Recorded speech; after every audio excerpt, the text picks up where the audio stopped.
The project came together really quickly as a result of a public meeting that was called by the Fairfield College Board of Trustees, where they wanted to discuss with the public whether or not to sell the land at the back of the field, Fairfield College field. The field's a very large field, so they held a large public meeting at which the majority of the people present were adamantly opposed to the sale of the land, and so a small group of people immediately got together to try to put forward an alternative use of the land.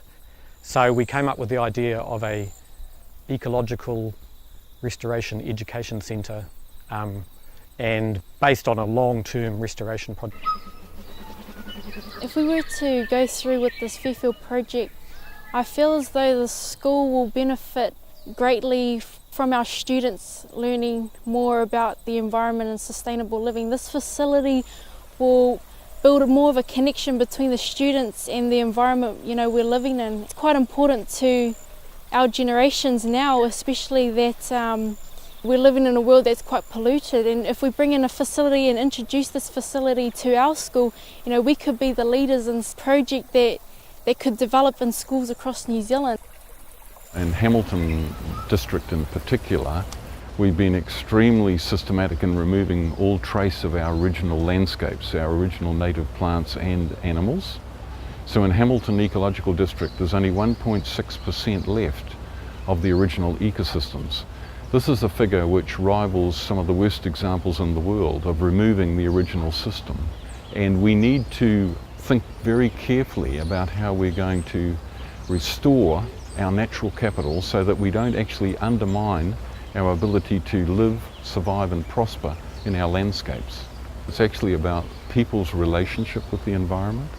It's about having kids in particular, giving them an opportunity to connect with their local environment.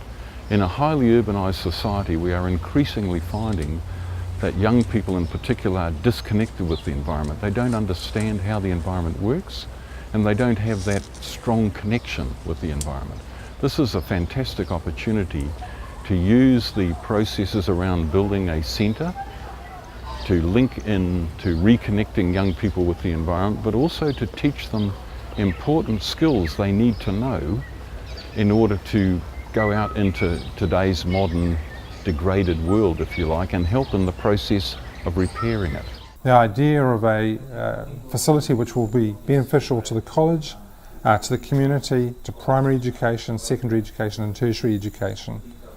The public's really important to this, so they're looking at bringing in daycare at the beginning of the entranceway to the facility, a community garden, a nursery, a building which represents education, but when people see the building, they know that this is a particular place. So the building actually helps brand the educational centre, and the whole of this environment has got different things happening with it. So we've got the gully restoration area, we have Rongoa Māori gardens, we have a area which is about trees, fruit trees, nut trees, but also native New Zealand trees. And of course within the restoration area we're looking at a variety of trees which relate to the gully systems.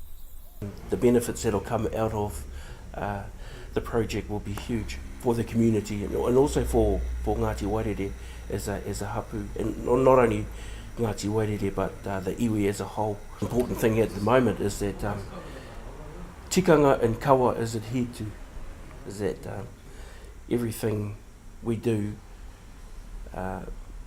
is not offensive to Ngāti Wairere. We're here this morning at the first working bee for the Fairfield Project. It's really great to see the community turnout we've got. We're clearing the first piece of land. It's wonderful after all of these years of planning and organising that we've finally got boots on the ground, the earth is turned and we're really underway. I've been associated with the school for 44 years and finally we're actually going to get some real action happening, and it's going to be great for the community, great for the Fairfield Project, getting this place underway, and a real revegetation project that hopefully is going to provide educational pathways in the future for generations to come. Once we've created the open ground, this area is reasonably prone to frost and things like that, so what we have to do is start with species that are pioneer species that will actually invade, so to speak, the ground and cover it and shade out all the weeds. And once we've got those established really well, then we can plant the totara and the rimu and the matai and the other bigger trees that will actually eventually form a forest canopy here. This is only small beginnings, but that's quite a good way to start. And we'll learn a lot from this site by both the clearing that we're doing now and the planting that we are doing, and hopefully that will be a really great thing for the students to actually just see as a forest slowly develops over time.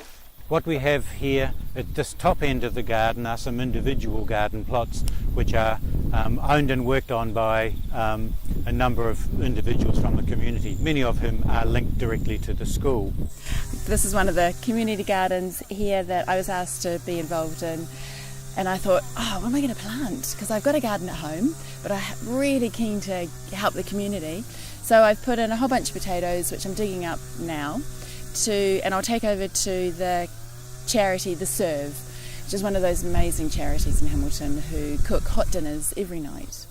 Over the far side of the garden you can see the kumara, expansive kumara, which are developed by the Tongan community. I heard through the Fairfield Project through people from church that they have land available, and I have asked family from churches to be involved. There are around 14 families who have part of this project.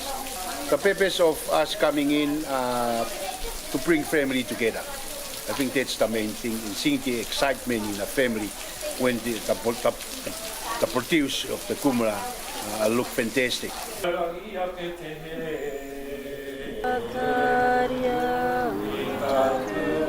a manifestation of